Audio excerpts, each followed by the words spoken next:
What's up, guys? Welcome back to Wild Willies Book Reviews. Today I'm here with author Salma Hussain, which I am going to review her book soon. I just finished reading it, so the video will be up soon. The Secrets of Mona Hasan. So is there anything that you want to say about yourself?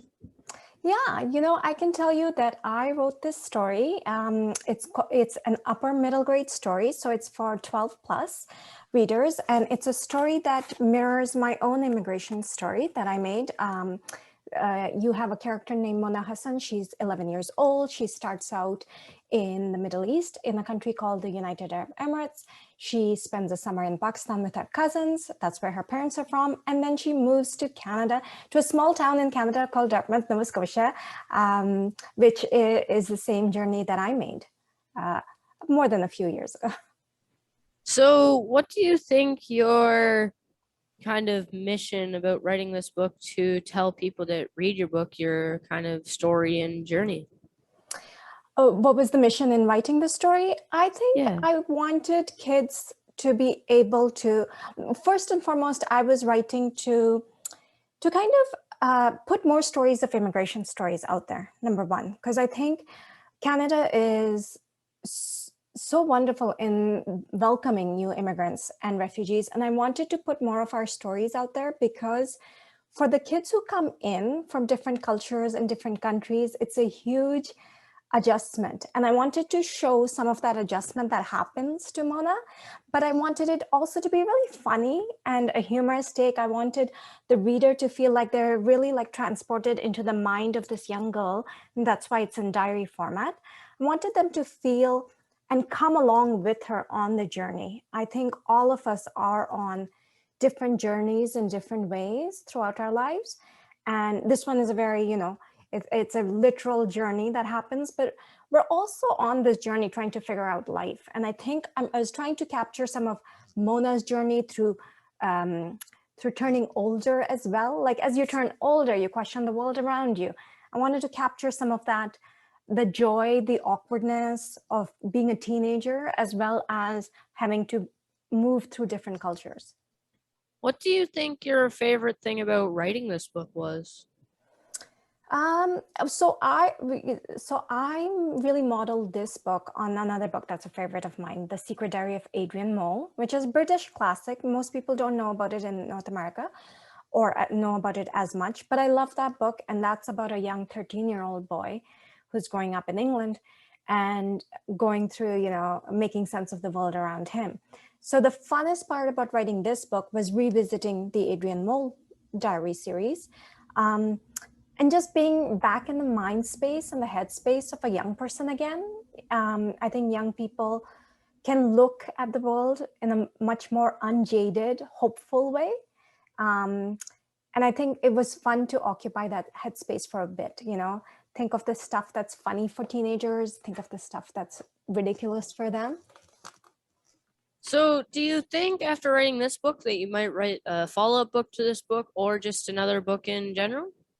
Definitely, I would love to. I would really, really love to. Let's see what happens. I don't know if I don't think I can do Mona's voice again, to be very honest. I do kind of feel like her journey ends here. I think I would love to write a book from Tutu's point of view. And Tutu is the younger sister of Mona, who is mostly silent in this book because Mona doesn't give her any attention.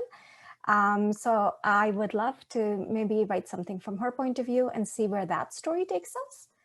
But I can't see myself revisiting this particular character because I think I captured her during a certain moment in her life and not quite feeling it to re-enter that space right now. So, after hearing perspective from your reader's point of view, do you think that you might style other books like this book, or do you think that you might try and change the way that you or wrote the book in a little bit, or yeah? Would I, like, after getting some feedback about the style of this book or the format? Yeah. I wouldn't do diary again, to be honest. Like, I think the diary format was fun to do and it made it easier in some ways. It also made it a bit tougher in some ways. because, I was limited by time. I was like, okay, the plot has to move forward, but then certain things have to happen. Or it's a Sunday or it's a Saturday, so she can't be in school at this time. So I think in terms of structure, it helped me immensely to think of this book as, 365 journal entries. And that makes it easy to think about it. And it's kind of easy to go along and fill in those entries. But I would love to do different formats. There's one book of Anne of Green Gables that is told mostly in letters. I think that would be fun to try, or do the traditional, first person narrative. But yeah, I'd love to branch out and try different formats and different structures as well. And definitely a different character, get a completely different personality involved with a different challenges for that character. What do you think your favorite thing about writing is? Like, is it maybe the finished product of you getting your book out for other people to read and love, or just the kind of style of writing in general? I think, great question. You know what? I think honestly, the best part of writing, I would say, is just the writing itself. Like when you're struggling to put down what you want, and you're like, is it going well? Is it not going well? But then you hit something and you're like, oh, I expressed myself how I wanted. That's a great feeling. And I think it's a little bit similar to painting maybe, or an expressive art form, maybe dance or painting, where you're expressing yourself in a way that you weren't quite sure, oh, am I going to hit it? Am I not? But if you feel happy with it, then you've hit it for yourself. I think writing and publishing are two very different things. And putting out a book into the world is nerve-wracking. It's nerve-wracking in many different ways. I don't know if I'd say there's a lot of like nervousness and anxiety around that. The joy is really in the writing itself. Of course, sharing it with somebody and hearing their feedback matters quite a bit too. But being able to keep some stuff for yourself is beautiful too. And I think anyone who writes, you're a writer, whether or not you have a reader, whether or not you have a large readership or whatnot. But if you're writing, you're creating something and there's joy, and that's enough too. That's more than enough. Is there a like specific thing that you do while writing? Like, is there a routine you do before writing, or do you just write whenever you get a good idea?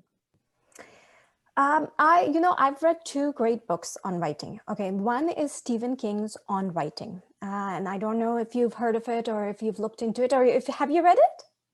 I haven't read it, but I've heard of it and I plan on reading Yeah, it. I really, really loved it. Um, and most people really love it. And he paints such an extraordinary picture of his childhood and what he overcame to write his books. It's very inspirational.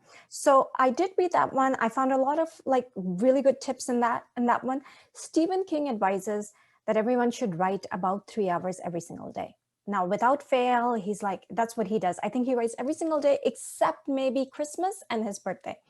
I don't do that, but I do see the value in doing that. He also recommends reading 2 hours every single day.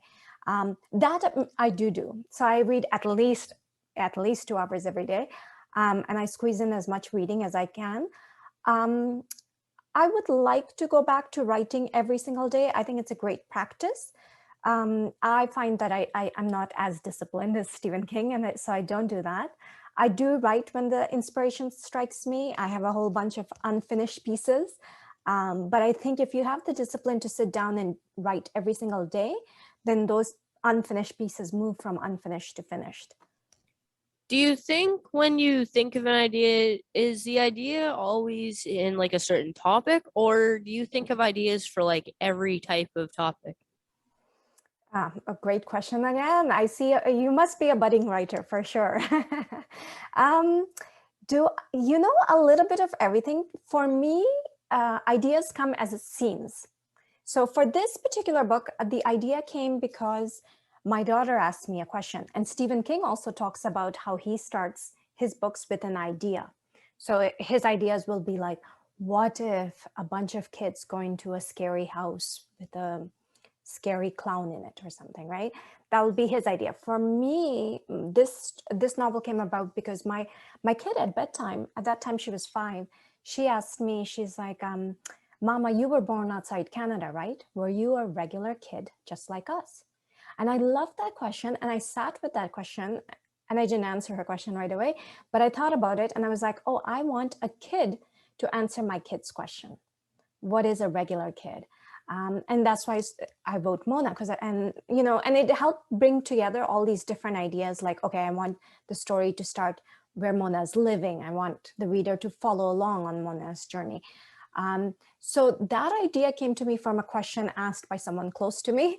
I think it's wonderful. For me, it works to work based on an idea, or sorry, work based on a question. So if there's a question I'm trying to answer or grapple with, I think that makes sense to me. It doesn't have to. That's what's worked for me. This is my first book. Let's see what happens with the others. Hopefully there are others. So when you first started writing, what did you find that inspired you when you first started writing?